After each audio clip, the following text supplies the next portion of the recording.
Hello student, फिर से good morning good evening. आपका स्वागत है मेरा प्यारा सा चैनल विद्यार्थी फिजिक्स क्लासेज में। तो आज मैं फिर से क्लास 9 का वीडियो लेकर आ गया हूँ। फिजिक्स का मोशन जो था उसको मैं एक्सटेंड कर रहा हूँ। और सबसे इम्पोर्टेंट बात, मैं जहाँ पे हूँ जो बच्चे दूर हैं उनके लिए नहीं, वो अब मेरे वीडियो से पढ़ेंगे अगर चाहेंगे तो। बट जो मेरे नज़दीक हैं, लॉकडाउन को देखते हुए मैंने सोचा है कि इसमें कंटिन्यूसली हो नहीं पाता है, कुछ ना कुछ काम पड़ जाता है। तो मैं बैच स्टार्ट कर रहा हूँ 10 अप्रैल से। तो जो बच्चे इच्छुक होंगे, जो हमको जानते होंगे, वो संपर्क कर लेंगे। ओके, तो आज मैं डिस्टेंस और डिस्प्लेसमेंट का डिस्टेंस एंड डिस्प्लेसमेंट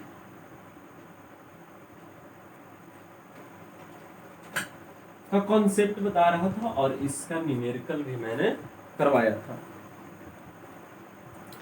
आज डिस्टेंस और डिस्प्लेसमेंट के बारे में ये चर्चा करना है कि डिस्टेंस जो होता है, distance is a scalar quantity. Distance is a scalar quantity, but displacement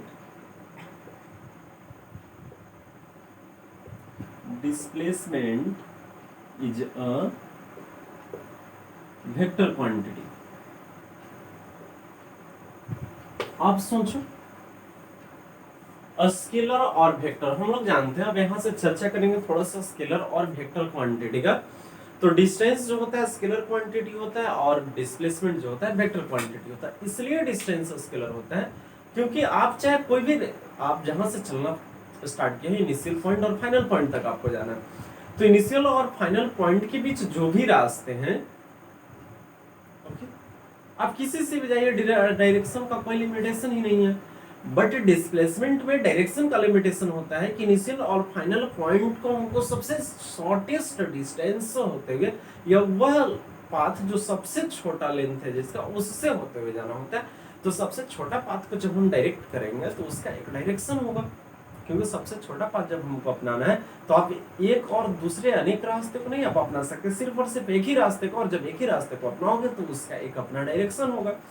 तो अपना डायरेक्शन होने की वजह से डिस्प्लेसमेंट वेक्टर क्वांटिटी होता है और डिस्टेंस जो होता है स्केलर क्वांटिटी।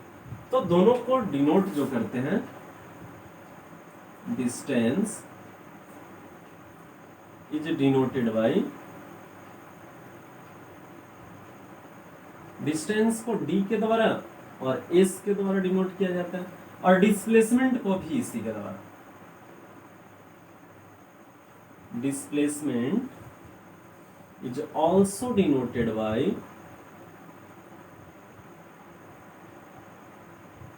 D और S।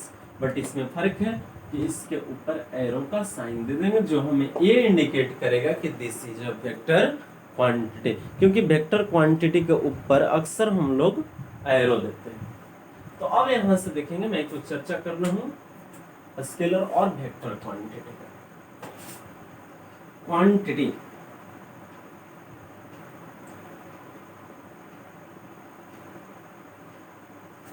क्वांटिटी बच्चे ऐसे टर्म को बोला जाता है जिनको आप मेजर कर सकते हो, क्योंकि वो मेजरेबल होते हैं। Those term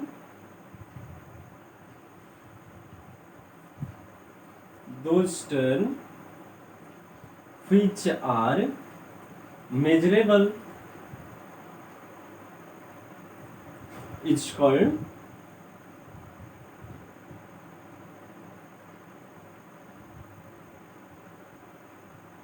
quantity. Example: distance, time, it is, ये सारे क्वांटिटी। वे सारे टर्म फिजिक्स में जो मेजरेबल होते हैं, जिनको आप मेजर कर सकते हो, उससे क्या बोला जाता है? क्वांटिटी बोला जाता है। और क्वांटिटी में मैग्नीट्यूड और डायरेक्शन, इस सब के आधार पे क्वांटिटी को जनरली 3 भागों में बांटा गया। यहां से मैं दिखाता हूं कि क्वांटिटी को 3 भागों में बांटा गया। क्वांटिटी जो होते हैं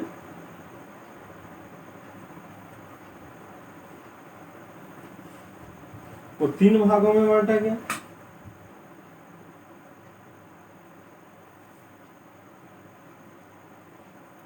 फर्स्ट है आपका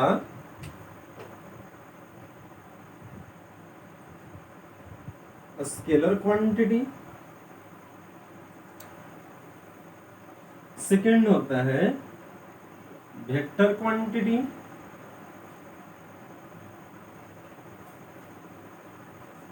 और थर्ड आपका होता है टेंसर क्वांटिटी।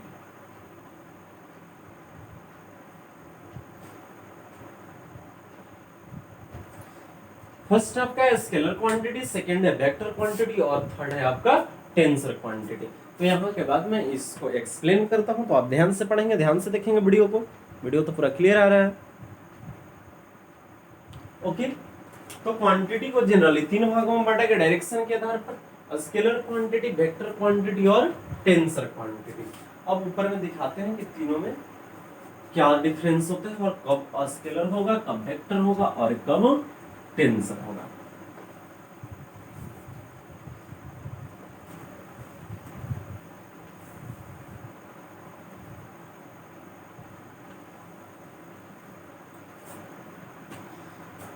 तो अभी मैंने क्वांटिटी के बारे में बताया कि 3 टाइप्स क्वांटिटी होता है। फर्स्ट होता है scalar quantity, scalar quantity.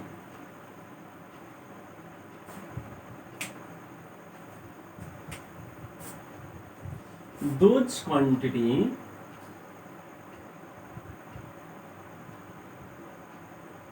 those quantity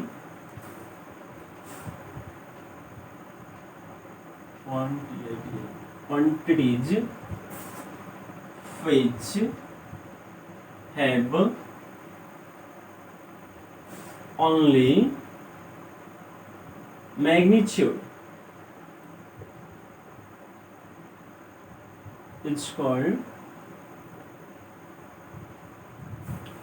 a scalar quantity, a scalar quantity. Example: distance, time, mass, it is। अब आप सोचो ना, डिस्टेंस में तो आप किसी भी रास्ते से होकर के जाएं, तुरंत मैंने कॉन्सेप्ट दिया है, उसका कोई डायरेक्शन लिमिटेशन होता ही नहीं है कि सिर्फ इस डायरेक्शन से होता भी है, ए पॉइंट और बी पॉइंट के बीच। जैसे मैं यहाँ भी दाऊदनगर में रहता हूँ, तो दाऊदनगर से अगर पटना जाना है तो कोई जरूरी थोड़ा है कि दाऊदनगर से सीधा हम पटना ही जाएंगे। हो सकता है मैं गया घूमते हुए जाऊँ, दिल्ली घूमते हुए जाऊँ, पाथ का कोई लिमिटेशन नहीं होता है डिस्टेंस में। हाँ, लेकिन जब डिस्प्लेसमेंट की बात आई तो सिर्फ और सिर्फ दाऊदनगर से पटना के बीच जो सबसे छोटी दूरी होगी उसी डिस्टेंस को हमें मेजर करना है। तो ये हो गया। अब हमें देखिए डिस्टेंस से तो उतना नहीं पता चल रहा है, कभी कभी ऐसा लगता है सर इस डायरेक्शन में हमने डिस्टेंस कवर किया। मास की बात करें, टाइम की बात करें, हम कभी ये बोल सकते हैं कि मेरा मास 75 kg नॉर्थ डायरेक्शन में है, अपवर्ड डायरेक्शन में, लोअर डायरेक्शन में, डाउनवर्ड डायरेक्शन में, लेफ्ट में है, राइट में है, या ईस्ट में है, वेस्ट में, ऐसा नहीं बोल सकते हैं। तो इस समय डायरेक्शन को आप नहीं यूज कर सकते। ओके। तो जिनमें सिर्फ मैग्नीट्यूड होता है, जिसका सिर्फ वैल्यू होता है, जैसे मास को आप बोल सकते हैं कि my mass is 25 kg in north. तो यहां पे ये तो सही है, ये मैग्नीट्यूड है, ये क्या है बच्चे, मैग्नीट्यूड है। बट ये जो नॉर्थ आपने लगा दिया ये रॉन्ग है, क्योंकि ये स्केलर क्वांटिटी है और स्केलर क्वांटिटी में सिर्फ और सिर्फ क्या होता है, मैग्नीट्यूड होता है। नेक्स्ट देखेंगे वेक्टर क्वांटिटी। सेकंड है आपका वेक्टर क्वांटिटी।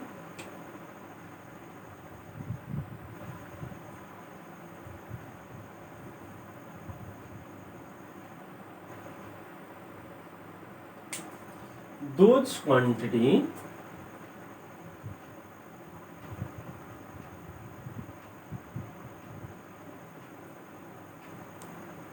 which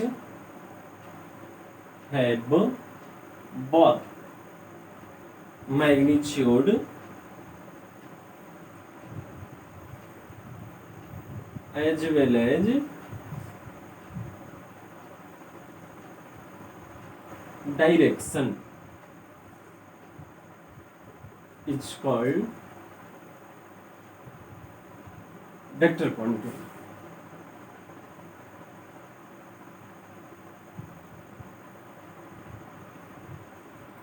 वैसा क्वांटिटी जिसमें मैग्नीट्यूड के साथ साथ डायरेक्शन भी होता है उसे क्या बोलेंगे, वेक्टर क्वांटिटी। मैग्नीट्यूड भी और डायरेक्शन भी, जैसे कि मैं बोल सकता हूं कि I exert 10 newton force in south direction, 10 newton force in upward direction. आपने किसी को मारा है तो इस डायरेक्शन में, तो डायरेक्शन है। तो जब वैल्यू के साथ साथ डायरेक्शन भी दिया हुआ है, जैसे कि हम ये बोले कि आई travels with velocity 40 meter per second in north direction. This sentence is correctly right. This sentence is correct. तो वैसा क्वांटिटी जिसमें मैग्नीट्यूड माने कि वैल्यू के साथ साथ डायरेक्शन भी हो, वैसे ही क्वांटिटी को क्या बोला जाता है, वेक्टर क्वांटिटी। एग्जांपल में देखेंगे, force, displacement,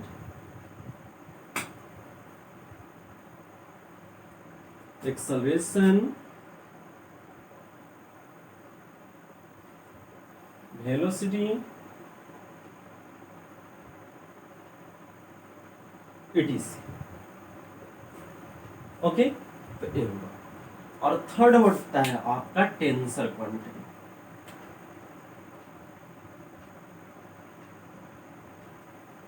tensor quantity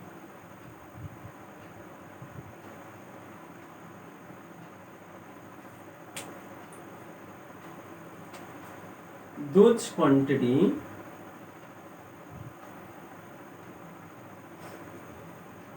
which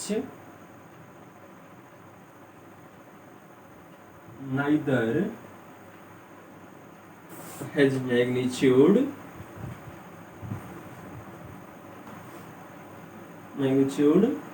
nor has direction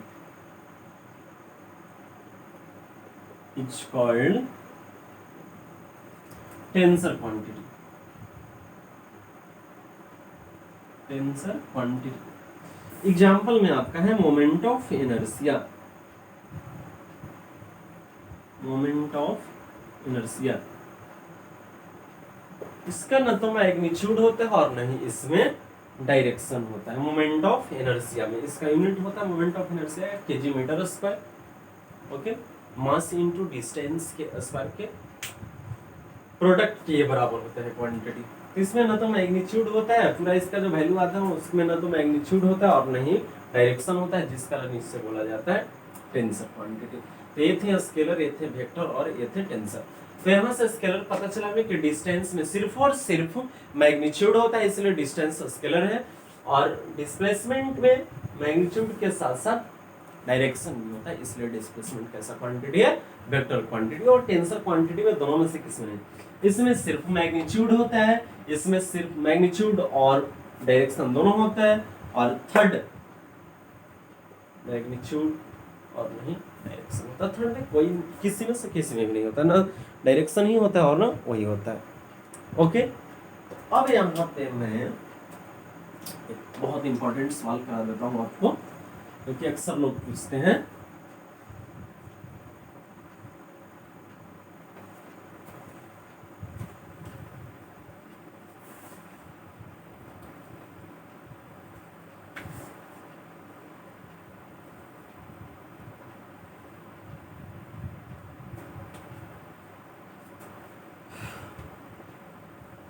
electric current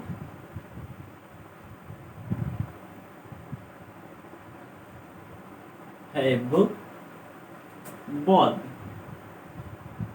magnitude as well as direction, but it is a scalar quantity. Why?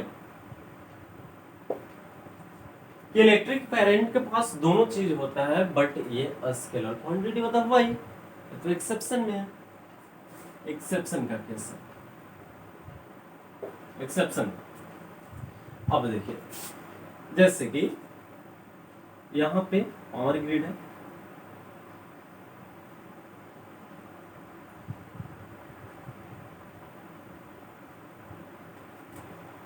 यहां पे किसी एक बंदा का होम है,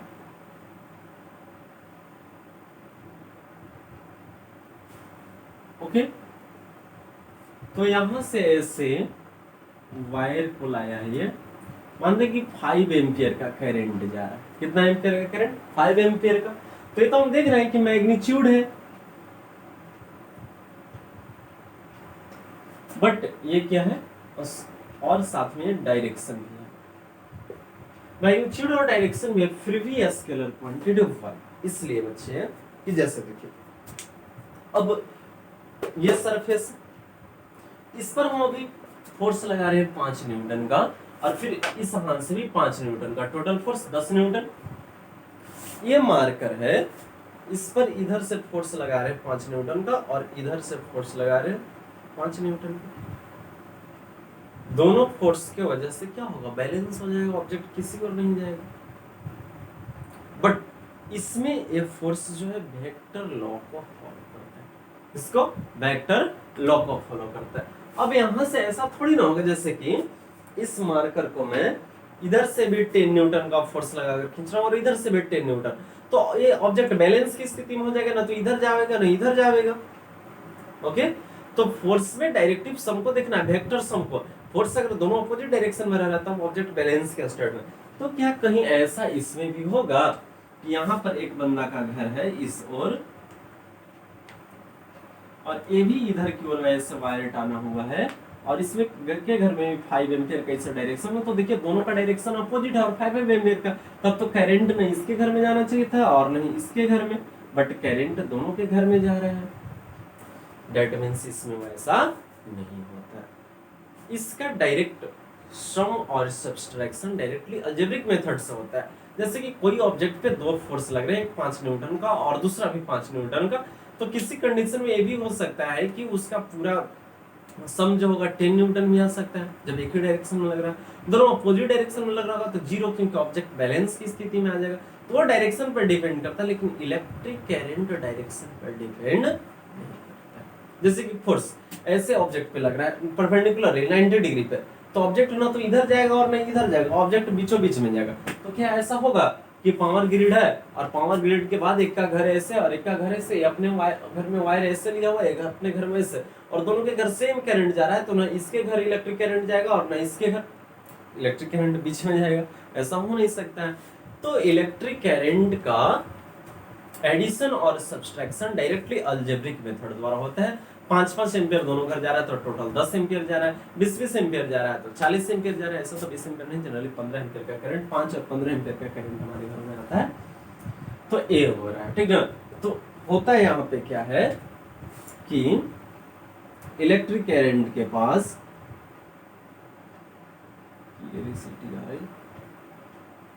इलेक्ट्रिक करंट के पास दोनों चीज है, मैग्नीट्यूड भी है, डायरेक्शन भी है, बट थर्ड चीज नहीं है, not follow addition law of vector, vector के एडिशन लॉ को फॉलो नहीं करता। तो यहां से वेक्टर होने के लिए 3 क्राइटेरिया का जरूरत है। कंडीशन फॉर, आप लोग पहले दो ही जानते होंगे, कंडीशन फॉर वेक्टर क्वांटिटी।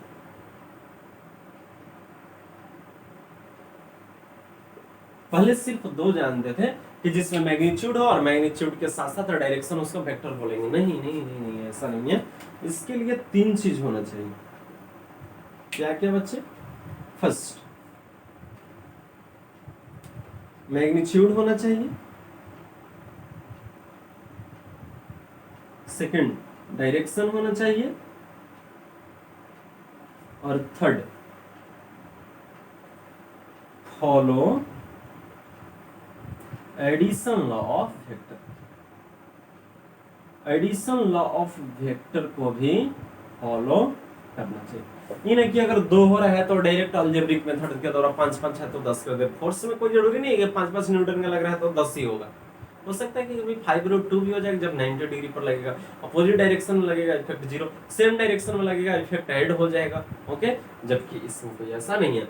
तो पहले सिर्फ हम लोग वेक्टर क्वांटिटी में 2 ही जानते थे कि वेक्टर में मैग्नीट्यूड होता है और डायरेक्शन होता है, तो नहीं, ऐसा नहीं है। वेक्टर क्वांटिटी होने के लिए 3 क्राइटेरिया को फॉलो करना मस्ट है। फर्स्ट मैग्नीट्यूड होना चाहिए, वैल्यू होना चाहिए, दूसरा डायरेक्शन होना चाहिए, और third edition law of vector को फॉलो जरूर करना चाहिए। वेक्टर सम को फॉलो जरूर करना पड़ेगा, तभी ये होगा। तो अब दिखाते हैं कि स्केलर और वेक्टर में क्या क्या होता है डिफरेंस। स्केलर और वेक्टर क्वांटिटी में क्या क्या होते हैं डिफरेंस।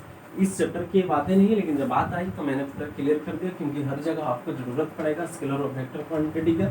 हर जगह कुछ ऐसे क्वांटिटी आएंगे जो कि स्केलर होंगे, कुछ ऐसे आएंगे जो कि वेक्टर होंगे, और कुछ ऐसे आएंगे जो लगेंगे कि स्केलर है या वेक्टर है। जैसे कि work done, work done equal to होता है फोर्स इनटू डिस्प्लेसमेंट,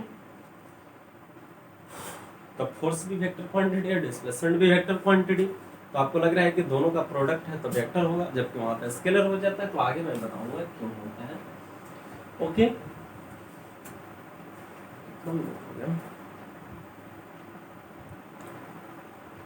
तो नेक्स्ट पॉइंट है द डिफरेंस बिटवीन स्केलर और vector quantity. The difference between scalar and vector quantity. Scalar और वेक्टर क्वांटिटी में क्या होगा डिफरेंस, तो मैं दिखाता हूं। फर्स्ट स्केलर, सेकंड है आपका वेक्टर। तो देखिए बच्चे, फर्स्ट दोनों में डिफरेंस है, it has magnitude,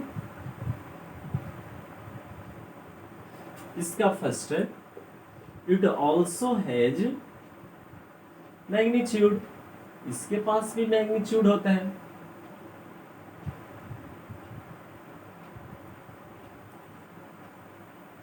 second, it not has direction. Second इसका है, इसके पास तो डायरेक्शन होता है, it has direction.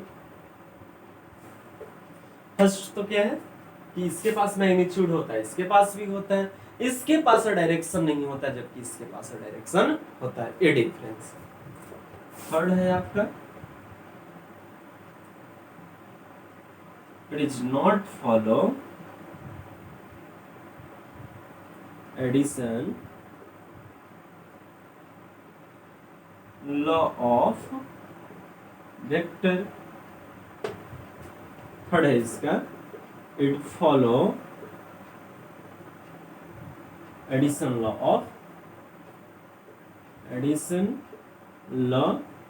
Of vector. ये एडिशन लॉ ऑफ वेक्टर को फॉलो करता है। इट्स सम, सम मीन्स जोड़, एडिशन, सम और subtraction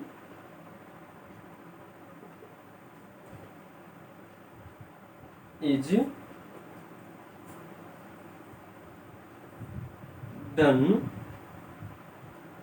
by directly algebraic method,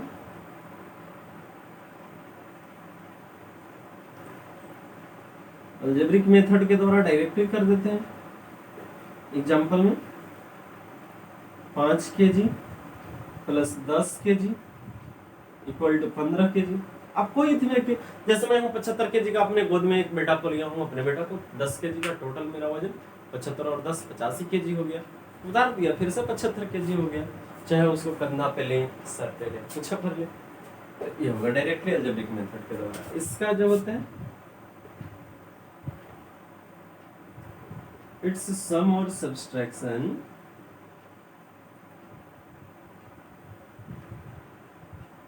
is done by addition of vector, law of vector, addition of vector के अनुसार इसका किया जाता है। इसका फिफ्थ है it represented bye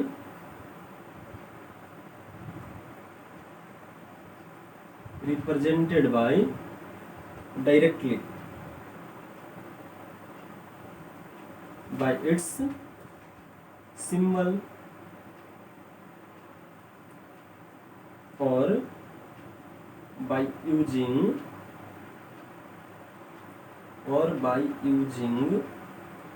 mod, mod का ये सिंबल होता है, उसको mod के अंदर में लिख देंगे, दिख रहा है बाई mod, mod का मैं यहाँ पे सिंबल उधर नहीं दिख रहा है, mod को ऐसे, इसका फिफ्थ जो है मैं यहाँ पे दिखा रहा हूँ, जैसे डिस्टेंस को इंगित करना है तो डिस्टेंस को डायरेक्टली या तो हम d लिखें और नहीं तो फिर मॉड के अंदर ऐसे d लिखें, ये हो जाएगा। बट इट इज रिप्रेजेंटेड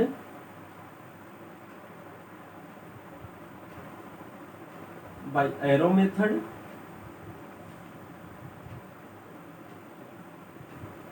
और बोल्ड फेस मेथड,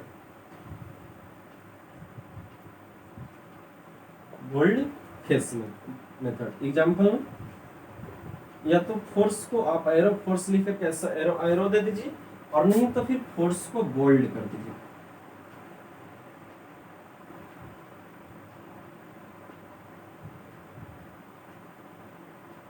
ऐसे। तो ये उतना कोई यूज नहीं करता, जनरली ये यूज होता है, ऊपर में एरो दे देते हैं। तो एरो में ये वाला जो पार्ट है ये दर्शाता है डायरेक्शन को और ये जो लेंथ है ये दर्शाता है मैग्नीट्यूड को। जैसे कि बोले 5 न्यूटन, 5 न्यूटन लिखने के बाद ऊपर में एरो दे देंगे तो 5 न्यूटन जो होगा ये मैग्नीट्यूड होगा और एरो जो है वो डायरेक्शन को इंगित कर रहा है। 5 न्यूटन नॉर्थ लिखते हैं, ये लिख दें। तो ये था बच्चे डिफरेंस, और मैं आगे चर्चा करूंगा स्केलर और वेक्टर का, फिर एडिशन ऑफ वेक्टर क्या होता है, कैसे ऐड किया जाता है वेक्टर क्वांटिटी को, मैं आगे चर्चा करूंगा। ओके बच्चे, तो वीडियो जो अंत तक देखेंगे वो ध्यान रखेंगे आप ही के सर में, जो मेरे लोकल बच्चे हैं तो वो अगर चाहेंगे, क्योंकि फिर से लॉकडाउन हो गया है, अगर चाहेंगे क्लास आना तो मुझसे संपर्क करेंगे। और मैं और एक और जो सर मैं कई बार चर्चा भी किया हूँ क्लास में, उनके साथ में ज्वाइन होकर के क्लास को ये स्टार्ट कर रहा हूँ। बहुत बच्चे पूछ रहे थे सर क्लास कब स्टार्ट कीजिएगा, क्लास कब स्टार्ट कीजिएगा, तो वो समय आ गया है। 10 अप्रैल से मैं अपना नया बैच स्टार्ट कर रहा हूँ 7, 8, 9, 10 का। तो जो बच्चे 7, 8, 9, 10 के हैं, जो मेरे लोकल मार्केट के हैं बच्चे, जो दूर के हैं उनको नहीं मैं रिक्वेस्ट कर रहा हूँ, बट जो लोकल है और पढ़ने के लिए इच्छुक हैं, कोई जोर जबरदस्ती नहीं है।